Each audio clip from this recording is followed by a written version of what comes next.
buddy. There we go. Phew. Man, it's hot. How's the weather out for you? Hot today? Hot today and tomorrow. It's gonna be in low 90s. So um, it's like already 85. So I was out Yeah. there for about 2.5, 3 hours. Sonny, you're female. I'm sorry, girl. Did not mean to misgender you. Thank you for pointing that out for me. That way I know too, because now I know in the future. It was just a Miami Vice thing, Florida, Sonny Crockett.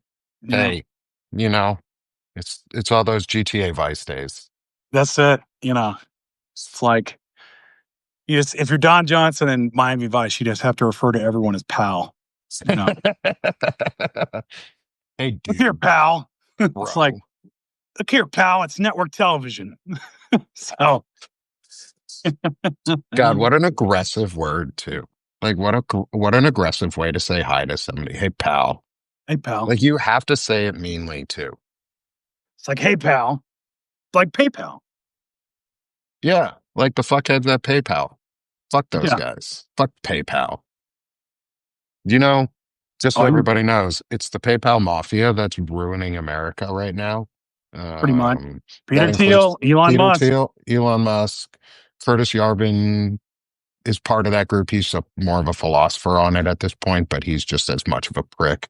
What is it? Andreessen, was he a part of PayPal also? I'm not going to refer to Curtis Yarvin as a philosopher. I'm just not. Well, he's a faux philosopher. Yeah, he's a philosopher. Yeah, he's a guy who played way too much Warhammer 40K. and thinks that's the way, like, the future, that we're in the grim dark future. It's like, so not only are you a horrible person, you're a hack as well, right? Yeah. So I bet he can't even paint minis. Like, if you want a good 40K person, go fucking watch Chris Hemsworth. Yeah. Chris Evans. Go watch Chris Evans. Go watch Captain America's ass. Fucking, is it Chris Evans? No, it's no. You're thinking of Henry Cavill. Yes, Henry Cavill. Go watch Henry Cavill. Go watch Superman. Go watch fucking Superman. Go play fucking Wardy K. 40K? Wardy K. Words don't mean things today. 40K and paint minis and fucking be the nerdiest dude around. Superman, The Witcher. Like, yeah, he's a and bro. he might get a 40K show on Amazon. That's crazy. I hate Amazon, but that's still crazy. Yeah. Well, they're the ones that would have the money to do it, and they didn't screw up Fallout. So yeah, that's true. And to be honest, they're not really screwing up Rings of Power. I know it doesn't follow the lore exactly. My wife and I have some disagreements on this because she's a huge fan of Tolkien's work and the entire Middle Earth and that entire genre, and she knows way more about it than I do. And it's like me and Wheel of Time. Like, I can't watch the Wheel of Time series because I've read the books, and I'm like, oh, that doesn't, nope, that's not how that went. I was like, ugh. And I pick it apart, so she can't watch the Rings of Power because she picks it apart. So we both watch the opposite. And she's like, oh, it's so good. Why don't you watch this? I'm like, same reason you don't watch this, because you're going to fucking yell at me the whole time and tell me it's wrong, just like I'm going to yell at the TV the whole time and tell you it's wrong. See, it's interesting about, like, fandoms, because Tolkien's fandom is very, very specific on his work, right? And I'm less of a, like, for me, I'm very much like Robert Howard, like heavy metal, like definitely like swords and sandals fantasy type, like, just give me the cheese, man. Like, give me Conan the Barbarian. Like, that's what I want to see. You don't want 5 books in the middle that are 1,300 pages long where nothing happens other than Rand throws a hissy fit and destroys the world. It's kind of like what we're living through right now is like the beginning of the cracking of the earth. of the Right. world because some asshole's throwing a hissy fit with too much power and doesn't know how to control his fucking temper.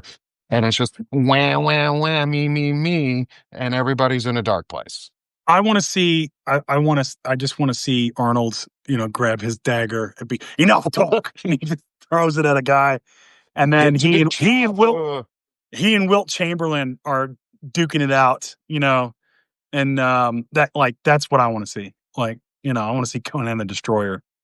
So Oh my God. I want to see Terminator. I want to see Schwarzenegger as Terminator. I'll be back. And just fucking take that Harley and just run him over. Just tail whip his ass with a fucking Harley. That would be the day. Arnold's an interesting guy. Like like he since his sort of, I guess, semi-retirement, like yeah, like he's kind of like gone a little more progressive. Like, I mean, he was always like a straight up California Republican, you know? Yeah. So but like I remember like it's interesting just like, I mean, he's had some obviously scandals, but compared to politicians today, it's like he just had one kid out of wedlock. I mean, that's it. Isn't isn't he like well he's I moved and my dog's fucking started barking. He's like the highest ranked, or like the highest polled politician in the country, I think. Like he has the highest approval of any politician in the country. He cannot Yeah. run for president, No. obviously, because he's not a natural born citizen, not a naturalized, but natural born. Because civics, the topic of the day is civics. So we're gonna throw out random civics words and probably discuss them a little bit. And we're going to Sure. dig into civics too over throughout all of this for everybody in the chat. Two is he's not natural born, he's naturalized. I think Right. he is a naturalized citizen. He can't run for president as much as we love him. He can't run. He'd As be much as better we than could whoever. wish past it, like I would love the Yeah. presidentator. Like what better sloganing would that, like the presidentator coming to fucking he was back. He's an The interesting second guy. Like coming, the presidentator. he's got like a farm, and like he's on like I think like social media, just feeding his animals. He's got like alpacas and goats and stuff, and like he goes to Walmart and he's just like a regular dude. Yeah, he's just a guy. Yeah, he He's left. He left L.A. and he's like in Northern California, and he's just like, I'm out here. I'm feeding my animals. I'm just having the best time. I go to the Walmart. And so like, if oh, you grew up in the '80s, you pretty much have like uh an Arnold voice on standby. a default. Yeah, Right. same with early 90s. If you're from the early 90s, like I grew up with Total Recall was one of my favorite movies. Oh, dude, Total Recall. His Paul eyes freaking Verhoeven. just popping out. Like, Oh, ow, ow, I'm dying. see you at the party, Richter. It's coming out of my chest. Michael Ironside is just like the most over the top bad guy. You're coming with me. I love Total Recall with Arnold. Oh, what a great movie. Can we Paper send like Elon Musk? Can we the send third Elon paper Musk mache there? boob. Like I mean, it's just like The dream of every like 12-year-old. right, because it's like it's not enough to have two breasts on women. We got to have we need udders. Is what we is really what we need. Yeah, what do you, Like yeah, it was Mars yeah, udders. it's like Milk and the tea to freedom. dude, back when movies were quotable, like that was our like nowadays it's you get on the social media and it's like you splice clips together. But back in the day, before the internets, we would do this to each other, where you roll people like, "Hey man, I got 5 kids to feed." I And think the so those last quotes are forever burned into our brains, along these neural tracks, right? You it's know, it's like every kid of my generation, if you play one note on the piano, and you don't continue that note to the next, there's a fucking riot. Right. And if you're a millennial, you know what I'm talking about. That's funny. Oh, um, yeah. So no, Civics. I So yeah, civics Sunday everybody wants to talk about civics, or we can just keep talking about movie quotes. or It's both. yeah, right. It's like like oh man. So I got a civics thing, and so Yeah, this give is me some like civics. so I was talking to a buddy of mine, and you know, and we've been I've been talking about this with various friends for a while about civics and the need for civics and da da da. And he was telling me a story about like his brother-in-law who's significantly younger than him, right? And so brother-in-law's about he just got married to his wife. They were they all were visiting the DC area, right? Yeah, So they're visiting DC, it's like a little family vacation after their wedding. And so they're driving downtown and you know, like my my friend and his wife at that time worked in the government outside of DC, right? yeah. So they're driving around, they're going to see the sights, and they go, "Hey, there's the Capitol," referring to the Capitol building, right? And the 14 brother-in-law says, "Capitol of what?" And That's missing. Something's missing there. yeah, it's like, "Capital of what?" It's like, and they're like, "Of the country? Of the United States?" "Oh, well, we have a capital?" Hmm. But here's the thing. A literal face palm. Wasn't it like Jimmy Kimmel or somebody that would go like they would do the random man or woman on the street and they would ask them like civics questions. And of course they'd always show the people that got Think it so, yeah. yeah, just dramatically wrong, like just, painfully wrong. Hmm. We're And living through those people right now. well, it's gotten even worse because it's like you didn't even have half the class sleeping through civics. I took like, I think it was called government. They didn't call it civics for whatever reason. Like when I was a senior in high school, so I had a class in government, right? So I Hmm. basically, yeah, you just learned like what are the three branches, how a bill becomes a law. Ours was Basically even more everything watered school. down in the 90s. It was and 2000s. It was U.S. history. So I had U.S. history and I had government, right? Oh, So we like didn't they even did, have government. yeah, we had government, right? So we had government, and I graduated in '95. So I think we were like one of the last classes to have that stuff because I think they did away with it when they had No Child Left Behind. I think that was part of that initiative. I could be wrong, but like, yeah, like Morgan said, like I had U.S. Well, you would alternate. You'd have U.S. history and then world history, right?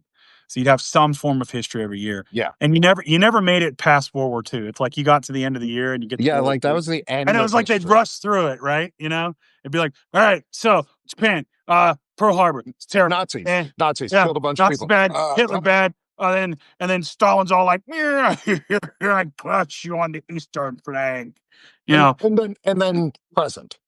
yeah. And then there's Captain America, and he has a shield, and that's it. It's like, do you reference a comic book? Like, Yeah, you gonna tell me Donald Duck was there too? there's really no mention of history between World War II and Vietnam No. half the time. Oh God, no. It was just like, I think like they just on the last day of school, they just put on like they let us listen to Fortunate Son by CCR and the homeroom. Hmm. And they go, and then they shut it off. They go, and that was Vietnam. Like, what? And this was the war that lost because of the radio. Well, because of the television and the radio. Right. Yeah. Yeah. Right. It got brought to life in a way that no other war really ever had before. Yep. It was on Um, the news every night, in yeah. color, and um But it did create some of the greatest reporting anchors out of it. yeah, back And when like, they had journalism, yeah, you back know. when journalism meant something. Um, Yeah, before they decided it's like it's got to be about access. Got to have yeah, access. excellent. You know, it's like Mr. Trump. you're being accused of being a pedophile. Is that true? No, of course not. It's not true. Guess it's not true, according to Oh, we're Trump. gonna do it then. We're gonna do it. It's the tiniest eye of them all. There's nothing to say here. It's so tiny. Right. I don't know why But you don't need but civics. You don't need to know what civics are. You don't this is even what I need have the to right say to to vote. that. Yeah. My tiniest fuck I have to give to Trump. Ah, I'm gonna just that's bigger than mine, you know. I got that at a concert, at a punk rock show.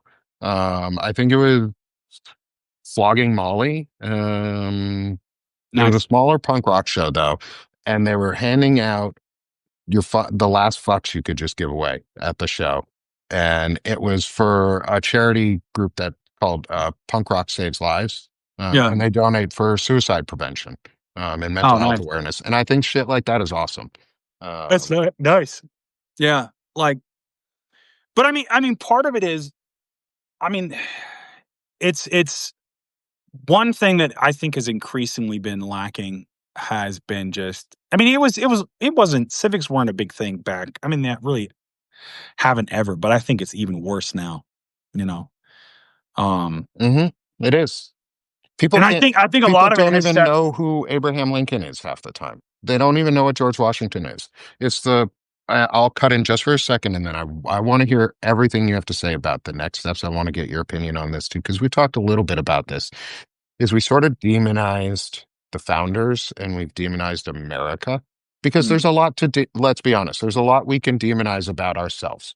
We yeah, can self-criticize, but we need to self-critique and not just criticize. Like it's okay to understand that George Washington was a slave owner, or Thomas Jefferson was a slave owner and an asshole, or Benjamin Franklin was a philanderer.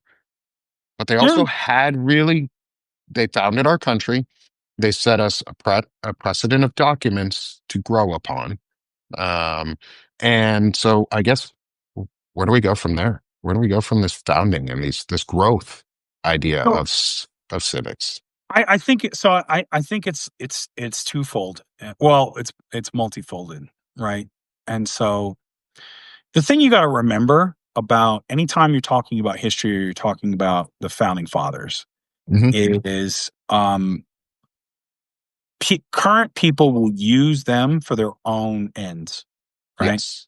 So, and that's everyone. That's but more so on the right, like you've got this like marble man image of, um, you know, the founding fathers, especially George Washington. And George Washington wasn't really a horrible guy. He was a slave owner, but he was just a product of his day. Hmm. Thomas Jefferson, in a lot of ways, was a much bigger ass than Washington ever thought about being. You Yeah. know, I've got a piece I need to publish about him. Uh, because fun fact, did you know that Thomas Jefferson abandoned the defense of Richmond from redcoat troops?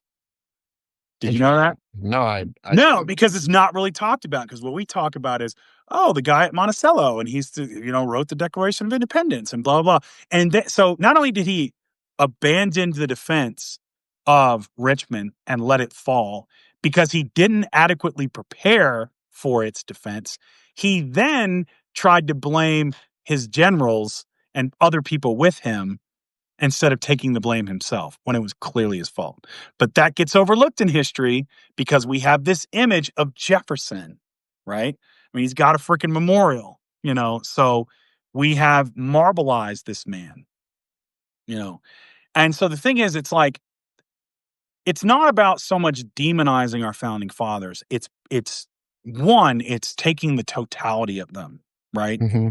And so to my mind, as someone who's historically trained, um, when you do that, it makes those people more impressive, right? Not Yeah. less impressive because, you know, people Heroicism. yeah, well, yeah, people can make mistakes, right? People are Hmm. human, and the thing is, history is like, even for the Greeks, right? History for the Greeks was supposed to serve a moral lesson, right? Hmm. And that's kind of where we get this kind of phrase of, If you don't study history, you're doomed to repeat it. Even though that's not necessarily true because each era is its own kind of thing. But there are lessons and examples you can take from it that you can say, hey, like they did this and this is how it happened. This could absolutely affect us this way. So like Washington owned slaves, and for what we know, hey, he was a pretty good slave owner who didn't abuse them. Now, his ancestors, including Robert E. Lee, were freaking horrible to their Yeah. slaves. Yeah. They were horrible, you know, like we're talking mutilation and maiming for minor offenses. Like Robert E. Lee was not a nice man to his slaves, but you It's the never know history they that don't because want you to learn. yeah, you don't know that because he's always portrayed as this very kindly Southern gentleman that's so soft spoken. And just, I had to secede, because my glorious Virginia seceded. And that's how we whitewash our history, right? Yes. You Under know, the guise of pretty language and eloquent white people. and I used to say for the longest time, Quentin Tarantino's Django Unchained was more closer to historical accuracy for how slavery was than any Yeah. of the other epics that came before it. Right? Yeah. And then they had 12 Years a Slave, which was brutal. And, Yeah, those but movies are hard to watch, but they're good as fuck because they tell a story that's impactful and it's yeah, meaningful and it's true and it doesn't shy away from the hard truth of history. And it's okay to do that. Like they talk to, like if you listen to the interviews about that movie and about Leo doing those roles, is he had a really hard time saying those words, but he was told he had to. He was told he needed to do it because it's what they did and it's how they sounded. And God, did he make it sound fucking real. yeah. And And but he did it in a way that was consumable so that we confront it. We have to confront the dark to see where we can learn from things. Because if you're not willing to confront your own faults and flaws, pruning trees or gardening or anything. You have to prune away the bad. You in your own self-reflection, mental health, you have to be willing to accept that you have bad with the good. It's okay to have bad with the good because bad, it's to err is to be human, right? yeah, That is a yeah, huge philosophy that we live by as a Western society is to err is to be human. So let's accept that we have flaws as a nation and let's yeah, run with the good that we can be because it's the American dream and the promise of America, not the American reality. Like they didn't write down this is what America is fundamentally at all times. It's this is a dream of freedom and liberty and the pursuit of happiness. right. And the thing that you got to remember is for the longest time, I mean, and it's not, you know, this is how we've taught history for a long time. For most of, like, because most of history was written about the only people they considered it worthy of writing down was the kings, the power brokers, maybe very rich people. Um, yeah, I believe it was Virgil. Like so basically back in the day, like during the reign of Augustus in Rome, how he kept his job.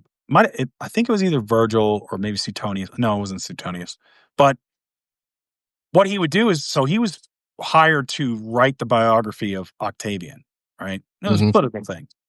CEOs do it now. Anytime they're looking to get promoted or, they Yeah, come the out new with a book. book, Jake Right. Tapper.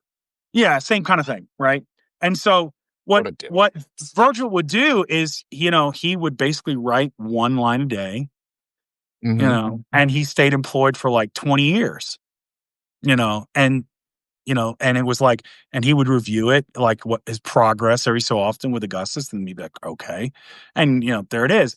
And that's because, so, Virgil's not going out into the marketplace and writing about the plebs and saying, a lot of that stuff we've got has been reconstructed from other sources. And really, like, even the myth of the founding fathers wasn't really started to be questioned until the end and of the 19th century going into the 20th by Charles Beard. and he was the first person to say basically the phrase, not he didn't say this, but you've heard like, oh, they were just a bunch of rich white landowning noblemen who didn't want to pay their taxes. Hmm. That's from Beard, where Beard basically says the American Revolution was based on economic need, not so much these high-minded ideals that were. And so, but as you For delve into something that history, left some high-minded ideals, I don't it was honestly both. I mean, believe it honestly, was both. It can't be just one. It has to be all well, of and that's the thing is like you when you get one or the other, right? It's them. really just when you view it through a lens, you're trying to understand a facet of it, right? Yeah. That's why these different things like critical race theory, liberal theory, um, you know, Marxist theory, feminist theory, all that are very important because you're looking at it from a different facet and you're trying to understand the totality of it. You're trying to get as close to understanding it as possible, and it's like, was it economic? Yeah. But I mean, I had a professor that said it was less the taxation, like it was like that was more of a sloganeering. But what it was actually the last act where the British closed off westward expansion in order to maintain peace with the Native Americans. And you had a bunch of veterans and you had a bunch of people from the French and Indian War that were like, man, screw this. There's all this land and we can't settle it after we fought for you guys. Man, screw you, and that Hmm. was kind of the last straw, right? Because everything else up to that point they'd been protests, but eventually the British had backed off, right? Yeah. And so they kind of mollified it. But when they did that, it was just like, oh no, you're cutting our legs out from under us, right? So those of us that don't want really anything to do with you and want to expand westward, now you're saying we can't. No, we're not doing it. And and at that point, it kinda had just run away, and so that by that time and that was shortly before the Continental Congress, the first one in 1775, and there you go.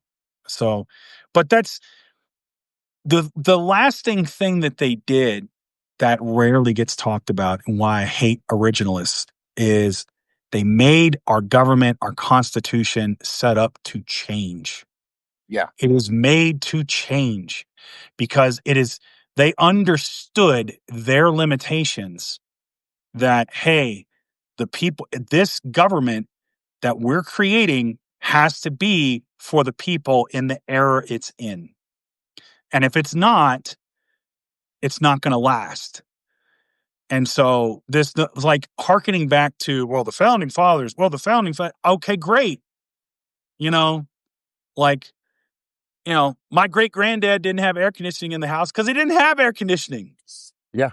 But now I Yeah. have And HVAC, you know? yeah, it's the idea that is what Thomas Jefferson said is every 19 years, basically every generation, laws are of the generation that's alive and not supposed to be of the generations that's dead Right. because they're dead and they don't need the damn laws. What are they gonna do? They're dead. Are they gonna come back and be zombies and tell us how to live our lives? Or do we progress our constitution the way that it's supposed to be and amend it? There's a reason we have amendments to the Constitution is we were supposed to amend the Declaration and our constitutional rights to match the modern era and wipe away those that were no longer needed. That does not mean wipe away the First Amendment or the Second Amendment. That doesn't Yeah. mean wipe away your right to a jury trial or due process that they're trying to do right now, or wipe away the right to vote. What it means is to take those rights that they gave us and rewrite them in a modern way that fit society and fit the framework of the Constitution and their Right. guardrails and what they set up for us. And we'll go back to the tree metaphor because I wrote about a tree this morning. Fred and I have been talking about a tree a little bit. Fred Lawrence and I have and if you don't know, Lawrence Winterman is the other bearded wizard that is on with us normally. If you don't subscribe to him, please do. Plug for a second. Please subscribe to all three of us. Fred and I love it. I appreciate the support. I'm running a summer special for $1 a month or $11 a year or a poem. that you get to commission for a founding membership of 200 or more a year. If you want, I'm here for it. Fred, I might if take he wants to advantage of plug, that. I might take yeah, advantage of the poem, but I want it to be like Stewie's from Family Guy. Oh, squiggly line. I Like mean, I I want it to did. be absurdist and ridiculous, you know. I mean, I did the come and go song or the came and went sonnet. Um, because I got inspired by a conversation in one of Lawrence and Dana Dubois' daily whatevers about the gas station Come and Go that's no longer here anymore in the South. It was spelled K-U-M. They Yeah. knew what they were doing. Oh It no, was in the South too. I've still seen come and goes. Like they're They're out. not, they're gone now. They're Not there are rebranded. some out in the west, in the southwest. There's some. There's still the come and go, and I don't trust it because I'm just like, it's like they trying to trick me, man. You know, something's Well, in it was the came and went sonnet. The subtitle was You Bent and Sent. there. Um, So just, just ridiculous shit. So please come subscribe to us. But I got off topic because, I No, wanted to plug Lawrence with us. Is going back to the Thomas Jefferson thing is like natural laws. I'm gonna read my just because I want to and I can. And it's my channel, so I get to do whatever I want. Um, I'm you listening. don't You read that. I'm gonna I'm the get some more. man. You don't tell me what to do. This is America. Um, Oh oh, yeah, Josh, read stop. your piece. So, so this one's actually a super short one today, but it's based on a conversation that Frederick Lawrence and I have all been having around civics and the idea of the Tree of Liberty. And so the before I read it, the poem is entitled Foundations, and it is about pruning a tree of civics and of liberty because our founders most people envision the Tree of Liberty as a gigantic, probably oak tree that just fucking Thomas Jefferson and Ben Franklin and Washington just freaking flag of Iwo Jima into the ground.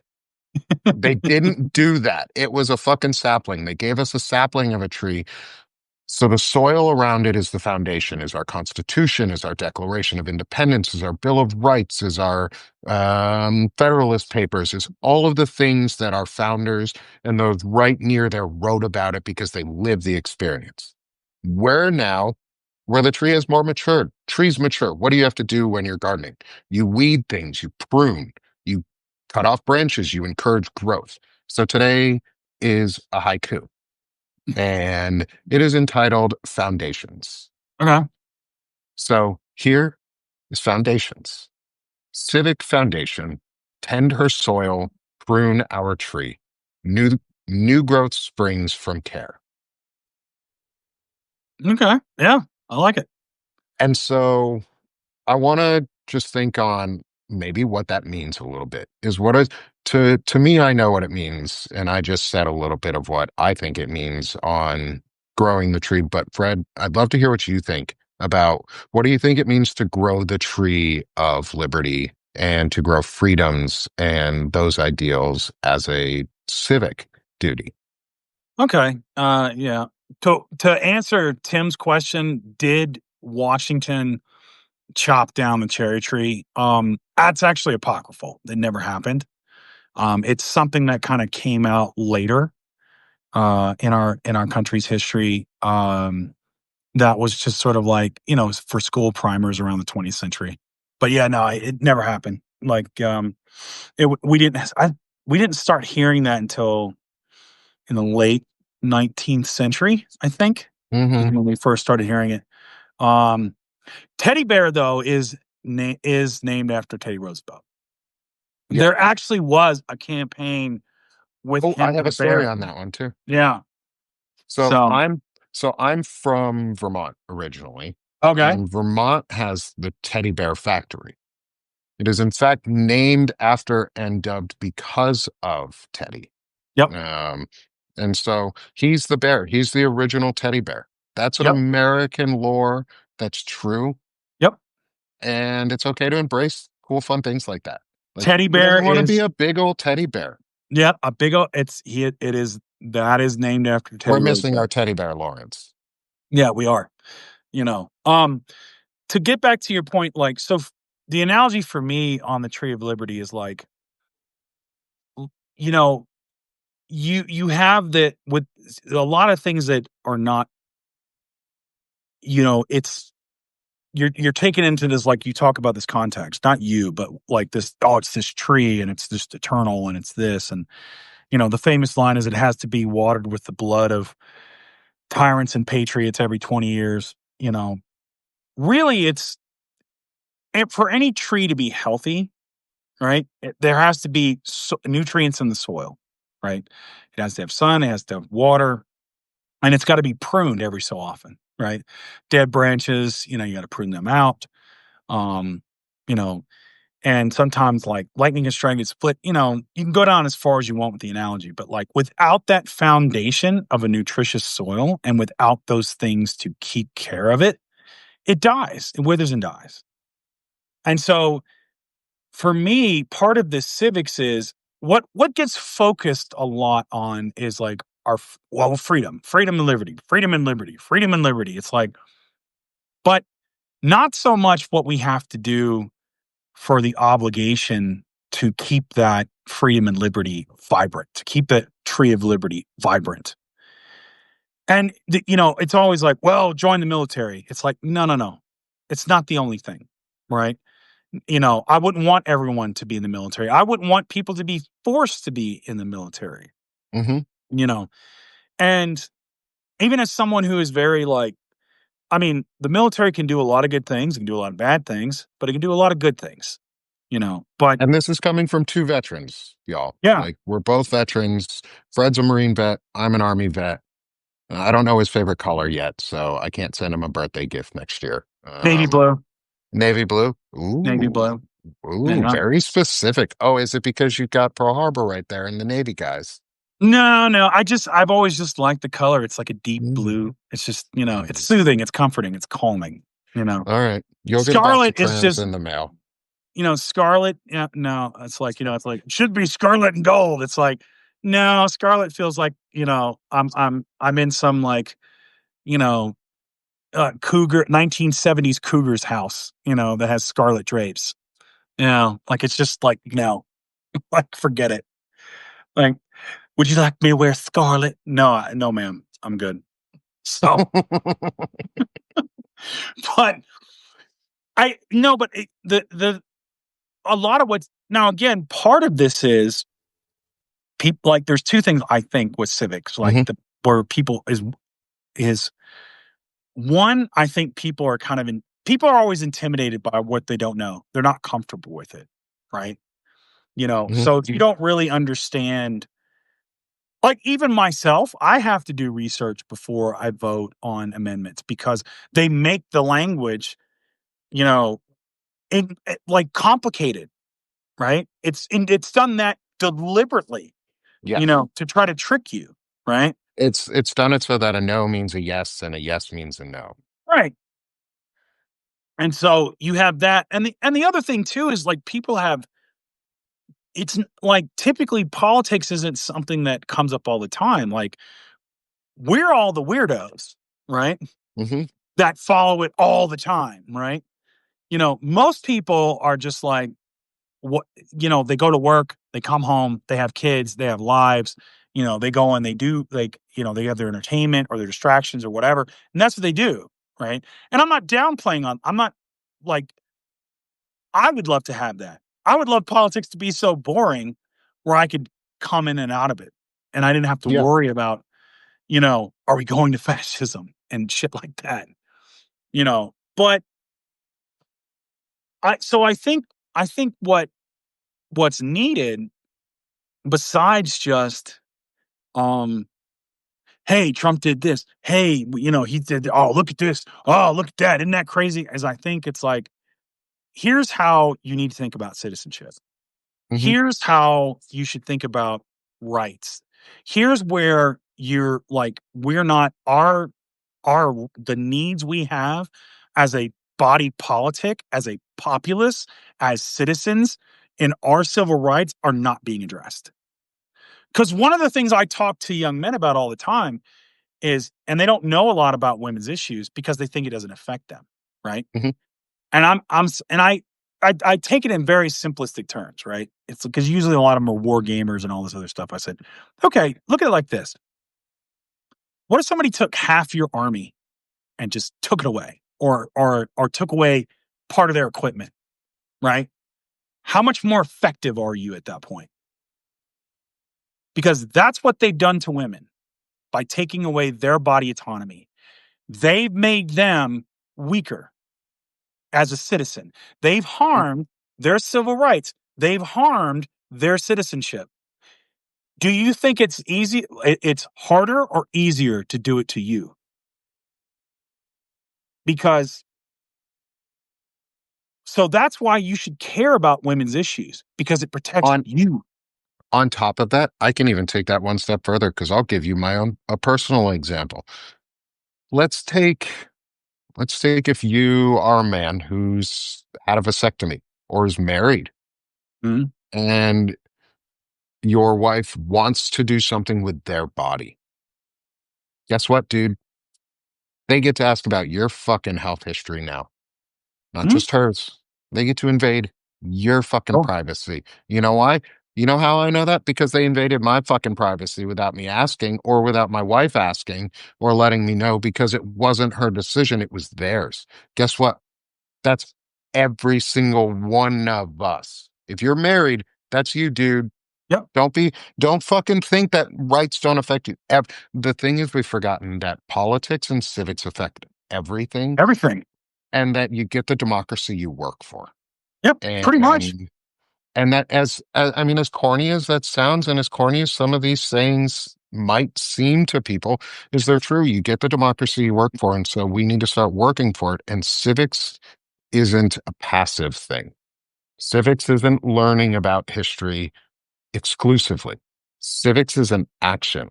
You are a civically minded person. You're a civically minded citizen. You have responsibilities as a citizen. It is your civic duty to go Mhm. vote. Why is Yeah. it your duty? Because it's something you're supposed to go do. It's an action. Civics isn't about just Mhm. saying the words. Part of civics is the 115 of y'all who are here with us right now, listening and interacting with us and talking about it, because Mhm. that's part of civics is understanding and asking questions and knowing, hey, is this civically minded? It's an action, it's a doing, it's a verb. You do the damn thing. Right. You civic. Go civic something. And no, it's not a verb. I know that. I know it's not a real verb. But like, go do something. Go be on civics. Like, go take the action and do it because that's what we need right now.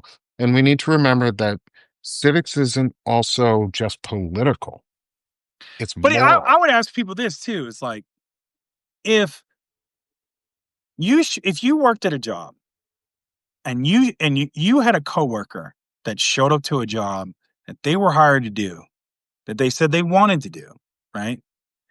And they didn't know what they're doing because they never studied, they never paid attention, blah blah blah. How happy would you be with that person? You'd Like hate them. yeah, you'd hate them. You'd be so frustrated with them all the time. So you want to be an American citizen, but you don't want to study. Mhm. You don't want to learn your government. You don't want to learn who your rep is. You don't want to learn what they voted on. You don't want to do any of this. And like, that's your obligation. If you want to live in a free society and you like, there are certain things that you have to, that's watering the tree of liberty. That's making sure it's pruned. That's all these things is just It's freedom isn't free. right. It's not. It takes a little bit of, not a lot, but a little bit, you know, Hmm. like, hey, who voted on this? Like, why did they vote this? You know? Yeah. And, I was like, okay, yeah, it may not be you protesting in the street. It may not, but it could be talking to your neighbor like, man, do you see what, our rep did? They voted on this, Yeah. this, and this. This affects you, doesn't it? Yeah, it does. It's like, yeah, man, that's not cool. Mhm. Like it's It's your little things. family it's your family giving you a call or a friend saying, "Hey, I now know, like, this impacts me. I now know that it hurts me. And I've seen it and I'm now seeing it. And you going, okay, awesome. I'm glad we're on the same page. Let's go forward. Let's move on. You've learned the lesson. I'm not going to grind it into your fucking face because then you're not going to want to work with me or talk to me. Yeah, you've made some shitty past choices and you supported some things that I've told you and warned you are bad and would hurt me directly before you. And it Yep. took until it hurt you for you to see it. But guess what? You saw it. And so I'm not going to throw it in your fucking face. I'm not even going to ever mention it to you that it hurt me. Because why? Because you already knew that because I told you that months ago and we talked about it and we discussed it civilly sometimes, or we didn't discuss it civilly and people walked out or got frustrated or people shut off contact. But you know what? It's important to rebuild that bridge because it's not about tearing each other apart. It's we the people. America is we the people. It's civically minded individuals who care enough about each other and our democracy because democracy is for everyone. It's freedom for all. And so I have to forgive, not forget. I don't forget because if you forget, you don't learn. I forgive and we move forward. We don't forget lessons of the past. We learn from them. We move on. And yeah, some of them are fucking shitty. I'm Jewish. My family's Jewish. We have family members who were killed in the Holocaust. It Mm. doesn't directly affect me, but it did my family. We were booted out of Russia and that area during the Bolshevik revolutions. It affects me. I understand what this type of hate does. I understand what it looks like. It looks like concentration camps in Florida. It looks Yep. like random death camps that we don't know about other places in the country. It looks like us attacking Canadian fishermen in international waters for no fucking reason to try and start wars with our closest allies. Yeah. That's what fascism is because it's we stopped caring to remember that it's the little things, it's the moral pieces of civics that are the most important. We lost the moral war, or we're losing the moral war. We haven't lost any moral war. Look at what's happening in our country right now. They're trying to normalize pedophilia on a Yeah. global fucking scale. That is a moral crisis. That is literally tearing at the fabric of moral America. It's on purpose. It's not on accident. It's We what can it's fight just back. To be it's civically minded is to say, no, that's not okay. That's not what we as Americans yeah. believe.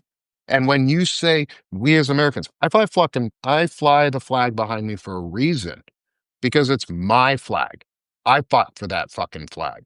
I fought for that flag. My dad fought for that flag. My brothers fought for that flag. My wife fought for that flag. My grandfathers fought for that fucking flag. People before them fought for that fucking flag. We're not going anywhere and it's my goddamn country. Yours too. Yeah. Yeah. That's the What important part is you got to get fired up too, is you got to reclaim patriotism, not performatively, but ethically and morally and truthfully. And that's patriotism, is standing up and saying, no, that's wrong, and helping people move forward. the And reason that's we pruning the tree of liberty. yeah, well, the reason we have these no-go lines, the reason we have the rule of law, we have these things is because the nature of extremism, like it's nature, its essential thing is to keep going. It's a cancer. It consumes. And that's all it does. So first, like it's stripping women of their personhood, of their citizenship, right? Dehumanizing them, devaluing them. And then next, it's younger women, girls, children, right? That's the next step.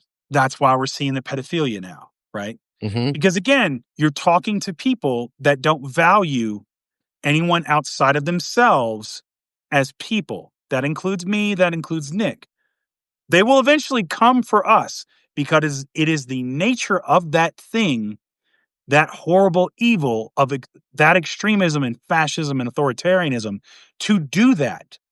They will come for everyone else. That's why that poem is so powerful. First, they came for this person, then they came for, that's why it's so powerful because it's still true. It is the nature of its thing to keep going. There, Donald Trump and those folks are not going to go, oh, well, we've done enough fascism. This is the line. Yep. Yeah, Yep, there's we're never a good. point where they go, "Yep, Yeah, I'm good. Fascism. We yeah, got to the peak of fascism. You know what? We're good. We're we're gonna good. stay We're gonna we're right." gonna we're gonna maintain this level of fascism. If you're on this side of the line, you're totally cool. You Yep. know. Fascism is a government that is a type of rule that gets smaller and smaller and smaller because it's an objective of one. It's the most narcissistic type of rule there is. It is all about one and glorifying a single person and deifying a single person, i.e., in our time right now, the Mango Mussolini Trump or Yep. the tiny tank Trump. Yeah, my tanks are Squeaky, so squeaky. squeaky, They're squeaky, so squeak, squeaky. squeak, squeak, motherfucker. Um, but like we're seeing it now. But one of Mhm. the things I think we need to think about too when we think about civics is what the right and what the fundamentalists on the right have gotten, I think, really fundamentally wrong about civics and about the Yeah. understanding of conservatism, Mhm. and conservative and being a conservative, because the root of that word is conserve.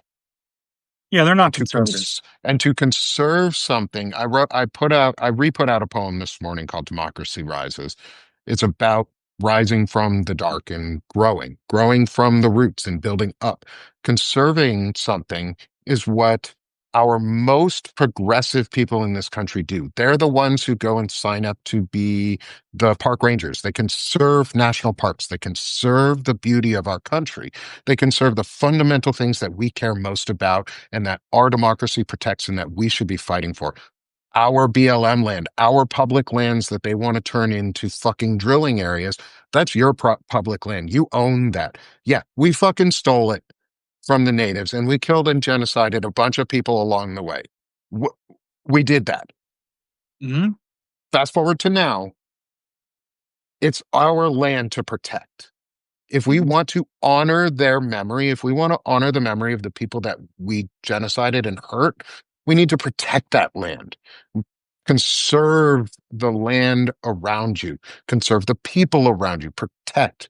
To conserve is to protect, but you need to prune a garden to protect it. You need to weed your garden. You need to prune your tree of dead limbs. You need to cut off branches that grow too fast in one direction. You need to put guardrails and protections. The Constitution is that guardrail. It's that foundation for the tree to grow on. It's our responsibility as citizens to protect it, to do it, to be the active person, um, to do it. Actually, funny, Morgan, you say lock him up or lock him up. I got started a lock her up chant when somebody said Christy Gnome's name at the No Kings rally. Um, and it was right at the time when she was posting her illegal photographs outside of the CCOT Ugh. concentration camp in El Salvador. So just remember, Dachau wasn't in Germany. Mm. Auschwitz wasn't in, was Nope. Auschwitz is in Poland, right? Yep. I think the Dachau. Yeah, Auschwitz was in Poland, and I think maybe Dachau was too. I can't remember where Dachau was, but they were not. Yeah, they weren't in Germany. No. Like, you have to remember, the first concentration camps weren't in Germany. Yeah, it's in southern Poland is Auschwitz. Um, Yeah.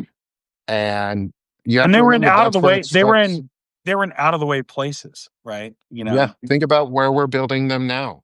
The Yeah, Everglades of because it's Florida. harder to go in and have, people from that town or whatever say, "Hey, this is like, we've been hearing some bad things. Let's go check it out." So it's harder for transparency, right? And so that's why, they're going to build it on a military base or whatever. And, like, yep. Yep. And so it's our duty to call these things out. Like as part of a civically minded person, we have to, and so we're coming at this as veterans. Fred and I are both veterans. And so for me, I'm coming at this as service after service. And Fred pointed out a really good notion earlier was that most people just think of service as going into the military and signing up for the army, or maybe becoming a police officer or a Right. firefighter or an EMT. But service is also becoming a teacher. Yep. Service is joining a federal teachers union and giving back to your country by educating the children, by educating the next generation and not letting them forget civics and the moral responsibility of an American to live up to that dream and live up to the ideal that all people are created equal and that all people, and I say people, not men, because for a modern time, we must update our language on how we speak. And words have power and words are meaningful when you use them correctly. So all people deserve freedom, liberty, and justice and the pursuit of happiness. So what can we be doing on a small scale, Fred, do you think, to help prune this tree of liberty and be more civically minded without Um, having to do yeah. sometimes it's not a lot. No, it's so I had a piece I wrote back a little while ago. This is what you could do other than protesting, right? And this even goes back to biblical notions where you've heard this phrase, go the extra mile, right? And that actually comes from the Bible. It's the same thing with turn the other cheek. And what Jesus is talking about there is doing a little extra, right? So, back in the day, reportedly, like if a Roman legion was marching by and a legionnaire could request that you carry their pack a mile, right? And he could take it off and he could hand it to you, and you had to walk with him to give him a break, right? And so Jesus was basically saying, instead of walking one, walk two, right? That's where going the extra mile comes from. So, what you can do as a citizen, maybe you can't go into public service and maybe you can't be a teacher, or maybe you have a job doing something else, or maybe you have a job, doing, but do you have friends that aren't voting, that are not Hmm. signed up to vote? Somebody that's gettable, right? That you can say, hey, are you registered? Like, oh man, I don't really want to do that. It's like, look, it's at the post office. Let's go get lunch, and then on our way there, we'll go ahead and register, and then Yeah, we'll take ourselves out to lunch for a treat. How about that? yeah. I'll buy Or you I'll buy you a beer or something. Or yeah, make is it it easy for your friend to want to just go and make it something simple. or if you really like, one way that might be effective, right? If something that Trump has done has affected you personally, right? Hmm. You can get like 10 postcards, right?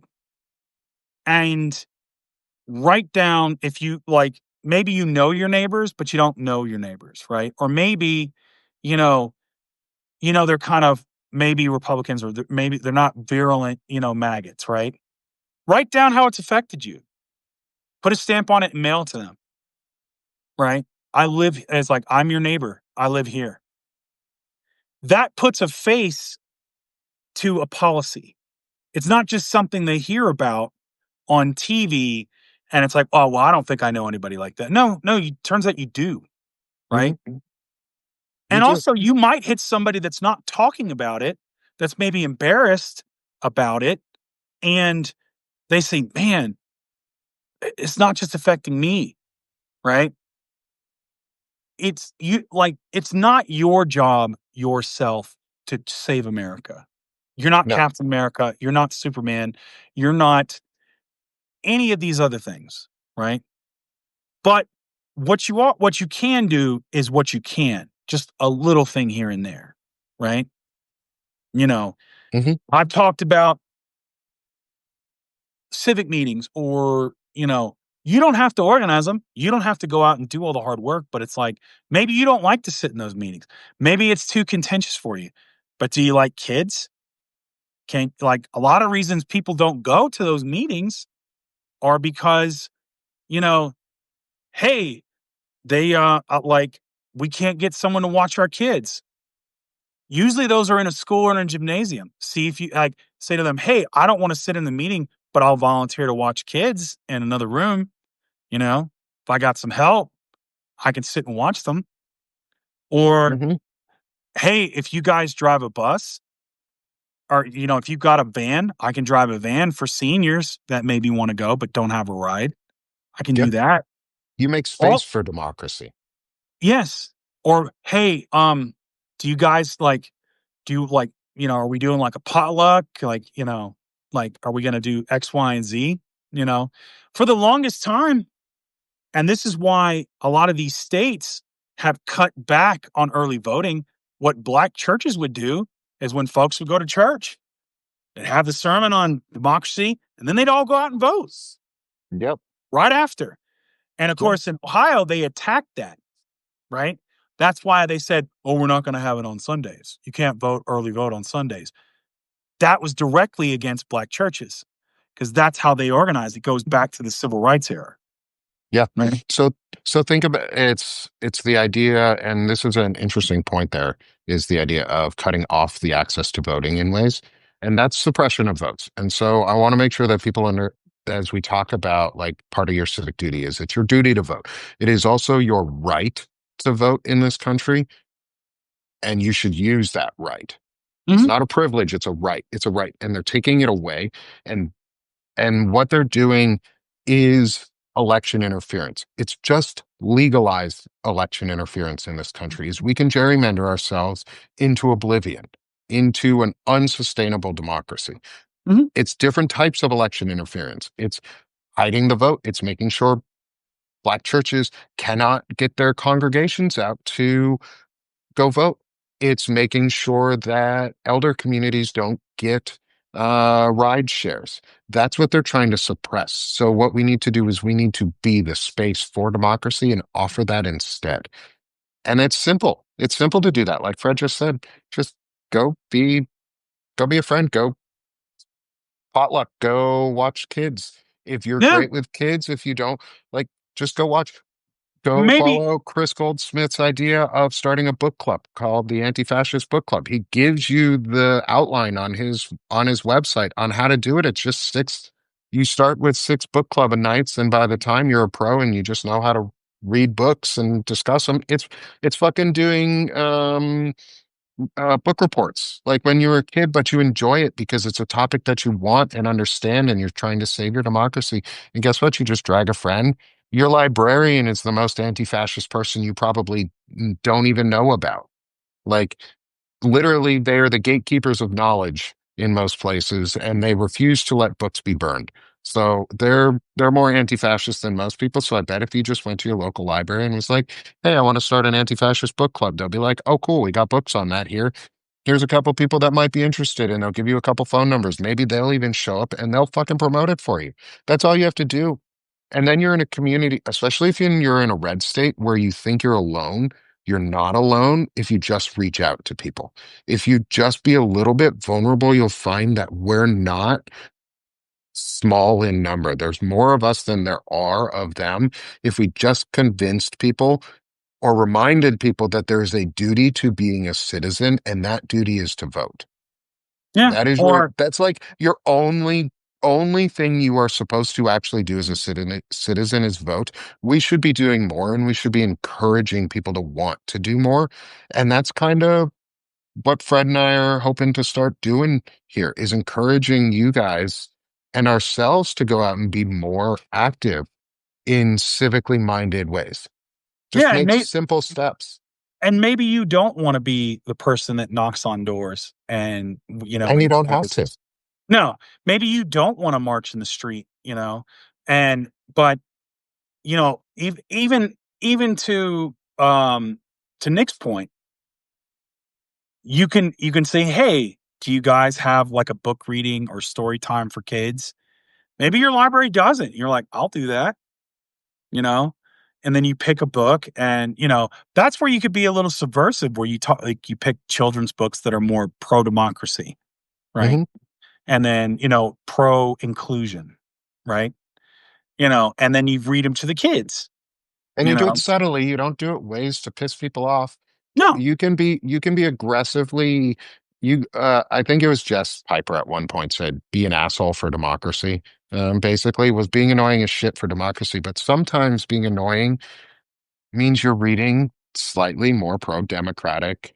And I say democratic in terms of pro-democracy, for pro-democratic values and our republic's values, books to their kids without them knowing it And or and understanding what you're doing, and you're giving the parent a civics lesson too. and realize that you are not going to win hearts and minds, or like, there is no argument or talking point that you can utter that someone's going to be like, oh my God, I should have voted for Kamala. I'm a progressive now. Hmm. Like, that's not going to happen. But what you can potentially do is plant a seed, right? And it might take your friend that doesn't want to vote because they're scared and they're not going to tell you about it, or they're not going to, like, they might blow you off 4, 5, 6 times. Hmm. And it may take you saying, "Hey, this is really important. Let's just do it. Let's go." It may take you taking them whenever they go to vote, right? Hmm. And they might go, "That was annoying," or they might say, "Man, this is actually not as bad as I thought it was." Oh, I this was was like, easy. I was in and out. Like, wow, that's the first time I voted, and then you encourage that. And if that's all you do, you've done you've done your duty plus. Hmm. 'Cause your duty is to go vote. Your duty is to be informed, right? But if you get someone else to go with you, you've done your duty. You've gone the extra mile. And You know, and I think we need to think about it. Well, maybe we need to reframe it a little bit. Is you haven't gone the extra mile by just bringing one. Maybe that's the first step. That's your foot in the door to democracy. But we have to remember that democracy is a collective action, and it's yeah, not once that it's when you go that extra mile when you bring that friend every time. And when you get that friend to bring another friend. And it's just as simple as that. And I'm not saying we have to do that the the old tropes of what like the Democratic Party or even the Republican Party do of trying to get people out. It's not about party. I don't give a shit about either of the parties. I do care about our democracy. I care about our Constitution. I took an oath to the Constitution to support and defend it. right. And that means encouraging people to collectively go out there and making space for other people to participate in the democracy. Because I have privilege to go vote. I have privilege to be able to do it safely every single time. Use your privilege to help other people who might not have that safely or safety or access to it where they need, because you are the person that will help be the gateway and the guardrail for democracy. It's not enough anymore because that's what we forgot as citizens is that it's an active participation. 40% of the country on average does not vote. 40% of the voting population of this country on average does not vote every single election. That is a huge amount of people who are just uncivically educated. The left and the right and all of us who in general vote are much more civically educated in one way is we vote. Mhm. That's our duty. That's our sole duty is to vote. The rest are just like, I'm here for the ride. People need to remember that that's not just a baseline duty. That's Yeah, that's your that's your I'm sorry, that is your baseline duty. That's just part one. But being part of this democracy is more than that. It's encouraging other people, it's helping other people. It's seeing the value in having a democracy where we can have these arguments and we don't get fucking thrown into a gulag because I said Trump's a giant taco or Taco Dilla or Taco Dial Supreme or whatever the fuck he is. He's just a piece of shit. But I'm not going to get thrown in jail in a democracy that's pluralistic and that cares about freedom of speech because of that. But I yeah, will in an authoritarian state where everything is policed and all of our language is subdued and we have to conform to one model. The great thing about democracy is we're different, is we're all different and our ideas matter because we matter. And the least you can fucking do is go vote. Sorry for swearing at everyone, but the least we can all do is go vote. And the least you can do is encourage your friends to go vote or make a safe space for those who are disenfranchised to then be able to go vote. Yeah. I mean, yeah. And So, think of it as a moral obligation to vote. Don't think of it as yes. your civic. Let's talk about it from a moral. We've been on for a while, and we'll be done here soon. I think, probably in the next couple minutes. But I want to leave this idea though of think of civics as a moral obligation. It is your moral obligation as a citizen of the United States to uphold the American dream, to uphold the values, and to support and defend the Constitution. Our actions. And I don't think it's enough for us to be passive anymore and to not say things. And it is enough when your MAGA relative burns their hat and throws it away and says, I was duped. Doesn't even Yeah. have to say that. They don't even have to go that far. If they get rid of all their shit and they start going, shit, I might have been lied to, go, hey man, we've all been there. Let's go do something about it. Get them engaged because they're the ones who are already engaged and they'll bring their friends along because we're not in MAGA. I'm not MAGA. I don't believe in their shit.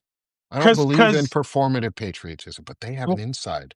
well, but here's the hard part with all this, right?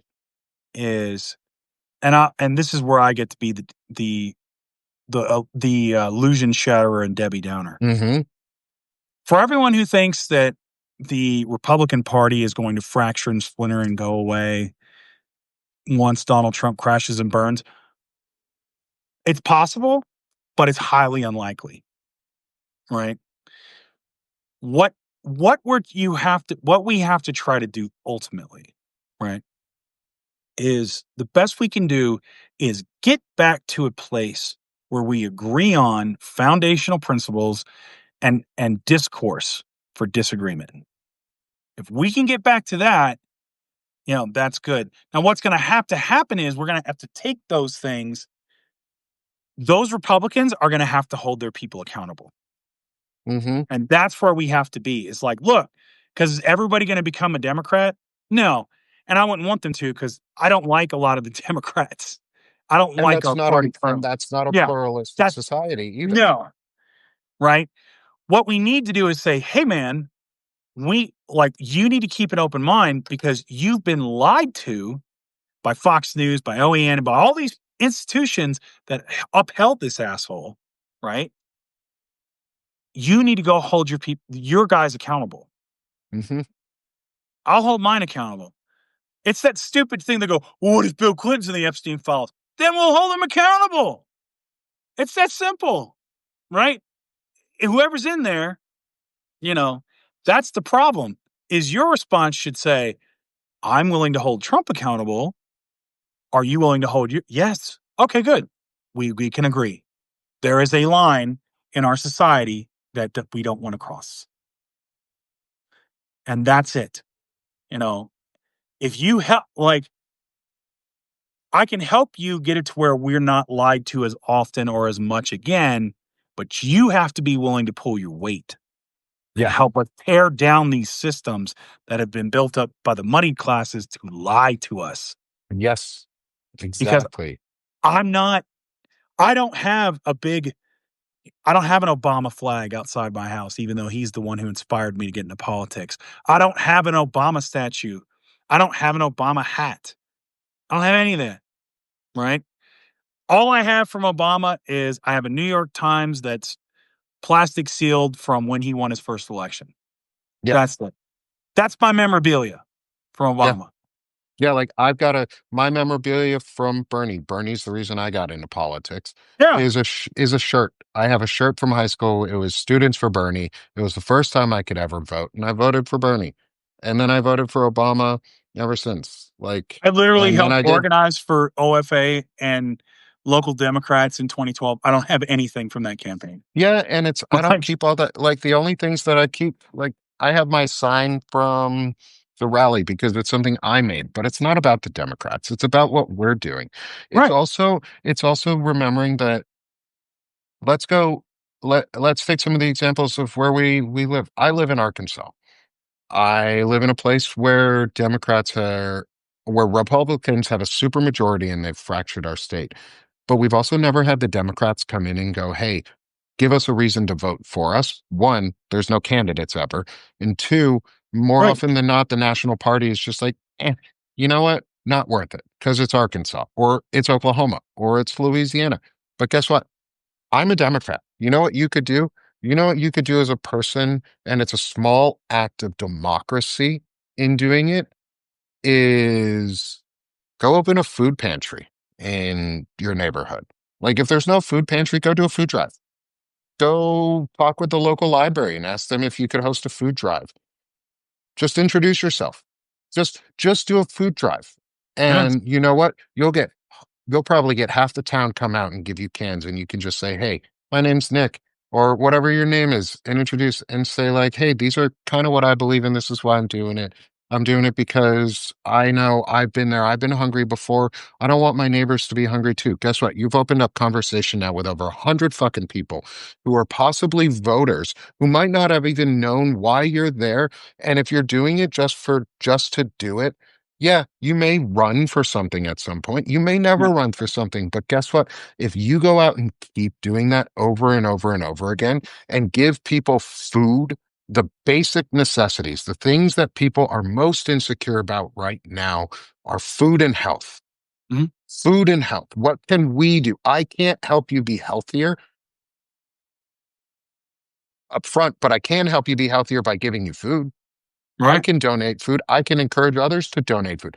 Maybe then I build relationships with the community and I get 1,000 of you to sign a petition that says, hey, maybe I should run for local house race in this town or in this district, or maybe I should run for school board, or maybe I should be the mayor. Maybe I should do this. Maybe everybody in this town who knows me and knows my face and knows what I'm about, who likes me because I've come here, doesn't care that I'm a Democrat. And you can just say, hey, I know I'm going to appear as a Democrat on the ballot coming up. I'm running.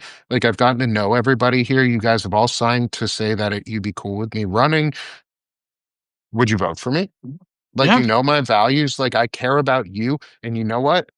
About, I bet you about 85% of those people are going to go, yeah, I'd vote for you. And they Sure. will. And they'll Yeah. encourage their friends. And if they see your name, they're going to also vote for everybody else who's on the same side of the ticket that you are, because you showed them what it meant to be part of a democratic society where people care about each other and have values, and you lift each other up. And they're going to go, that was my neighbor. I don't give a shit that he's a Democrat or she's a Democrat or they're a Democrat. I'm going to vote for him because I like him. And then they're And going to vote for other people. when I lived in Hawthorne, California, I ended up voting for, and it was, part of the LA County Democratic machine. The independent one, who was a little more progressive and it was kind of an unknown, I voted for him. Whole reason I voted for him, he personally came to my door and knocked on it and told me about himself. Hmm. It's 2 minutes. what Pat And Abadazilla does. yeah. And he says, hey, I'm this, da, da. It's what Mom Donnie did in New York, Yep. right? It's what Deja Fox was doing and is still doing. And that's it, is like, that's the biggest problem I had with the Democratic Party not doing Howard Dean's 50 state strategy, right? Yeah. Is, yeah, I Can't mean, believe he fucking lost because of that. dude, we were so innocent back then in politics. God, he was such a good man. He was such a good governor too. Like Yep. he had some flaws, but he was a good governor. And damn, just one yeehaw got him. And That here was we it are with back a then. It was just pedophile. one, yeah, or, And here yeah. we are with a pedophile. He was Yep. so excited. He just fucking let it out. Like, come on, man. That was it. And now we got this. Yep. Because it's like, because Man, because how we've again, fallen. these assholes on corporate media are like, you know, well, we need someone someone excitable with charisma and energy. And you get that in Howard Dean. No, it's Hmm. too much. We need somebody boring and meh, and like that Like no Al one gets Gore. excited about. Let's get Kerry, like John Kerry. It's like, Ugh, what a waste. What a waste. yeah, yep, 100%. Okay. Okay, y'all. We've been on here for an hour and a half. You Yeah. have everyone here has come on and been amazing. Thanks, Fred, for hopping on with me for Yeah, this. of This has course. been awesome. I love doing this. Thank you, everyone in the chat too, for talking with us, exchanging ideas. I've seen a lot of discussion go on in the chat. I'm going to definitely copy, make sure I saved it so that we have this for to get some good ideas out of it too. For more things to talk about, we want to encourage everyone to come back. Please do subscribe for both Frederick and myself. Frederick is incredible. He's got some Thank you. great ideas. Also, go support his GoFundMe, help him out, help his mom out. Um, they're suffering through a dementia and it's hard. I've been there with family with Alzheimer's. Like it affects a lot of us. These type Yeah. of neuro degradations affect all of us in a lot of ways. Go help Frederick out. Every dollar, every little bit of love, a subscribe helps. Yeah. Um, just anything. And obviously, I'll plug myself before I hand it over to Fred is come support my work. If you like poetry, if you like a little bit of a twist on politics and social stuff with some civics and fun discussions thrown in there. Yeah. Come join me on the sick of this shit stuff. Yeah. No, it's been great, man. Like I'm having a blast, you know. So how many things are we doing this week? Oh my God. So let's since we've got everyone here, we're gonna do just a quick preview of the week for myself and Frederick. Yeah. We're doing oh yeah, and I'm doing a summer drive right now. So anyone who signs up as a paid subscriber during the next week and a half at this point, just under 2 weeks, um, gets an 80% off discount. So it's $1 a month or $11 annually, or $200 for a founding or more for a founding subscription where you get to you commission a poem for me that is yours. Basically, I'll put it on the site, but I'll also email it to you and give it to you so that you can have that poem, and it's yours if you want to become a founding member. Someone asked in the chat. Morgan asked because she's awesome. Um, oh, but line up for this week because we got a ton of great stuff. So I'm going to be putting out a a full note or post later today before the end of the day. The Sick of This talks are getting expanded, and we have some really great discussions with Frederick and I this week. Um, we will be talking to Tim Fullerton from the Find Out podcast on Tuesday. Dig it. Um, we will be talking with Fred Wellman from the On Democracy podcast and Midas Touch Network. And he's a good friend and fellow veteran. Go support his work. Got a great And name too. Great and name. a great name. And so it's going to be the Right. Fred and Fred show. Um, and we're looking to also, we have a tentative schedule for Thursday with Chris Goldsmith, Yeah, who is the that would be resident awesome. Nazi hunter, and co-host of the Find Out podcast. And then on Friday, we'll be doing the Wizards Council Wizard Council. with Frederick No. Lawrence and I. Lawrence Winterman, if you're not subscribed to him, great author, doing a sci-fi book. So thanks everyone for being here. Oh, and I will Go ahead. also be with so on Saturday I'm gonna have a live with Anna Wick, who she was one of the first people I connected with when I was on Substack. She's going to be talking about her time in the evangelical movement and kind of what she's written about it. So it's and then now she's a photographer and talks openly about sexuality. So absolutely going to be doing a live with Anna Wick on Saturday, and then Awesome. so definitely check it. I'll definitely post that up, and then yeah. um Oh, and I guess I'll do the other lives that I've got going on because I booked my schedule this week packed. Um, I've also got lives on Monday and Wednesday in the mornings with Wendy the Druid. This week Nice. with Lawrence Winterman, special guest on Monday, and Walter Ryan, special guest on Wednesday. Nice. Um, and then on Tuesday evening with Lisa J, I'll be doing a discussion on dominionism and the Seven Mountain Mandates again which is going to be a continuing series of ours on every Tuesday and Thursday, which we started last week. So Who's on with Walter? Is it just you and Walter? me and Wendy the Druid. Oh, so you, Wendy, and Walter. Yeah. So Okay. it'll be me, Wendy, and Lawrence on Monday, me, Wendy, and Lawrence on Friday, or sorry, me, Wendy, and Walter on Wednesday. It's a packed schedule, so I'll be putting a bunch out. Um, Yeah, that's it. You know. So but I've got here we go, y'all. yeah, man. You know, like yeah, we're gonna be having some lives this week. And Fred, and we're gonna be getting Fred out there more too. I'm gonna be getting Oh Fred yeah, up on I'm this gonna like network all the time. I know you bought dude. Like hit me up whenever you want. Like I if I'm made a friend available. in this man. Yeah, We got some three. We got it's the beard. It's the beard. the It's beard and just the beard and the undrawn. veteranness. It's the Hmm. like yeah. It's the manliness that just sucks us in. Like, what's more manly than three men talking to each other? The only Yep. thing other than that is what Lawrence has talked about at football night, and that's we won't go there today. Lawrence likes men in a much different way than you or I do, and there's nothing wrong with that. It's fine. It's Lawrence fine. is our resident wizard bear. He is bear. Like, He's the bear of the group. So yeah, if y'all love fun and y'all love jokes, come join us again. that's it. All right, Frederick, I'll talk to you again soon, man. Hey, appreciate it, man. Thanks again, Nick. Thanks, everyone. We'll talk soon. Bye bye.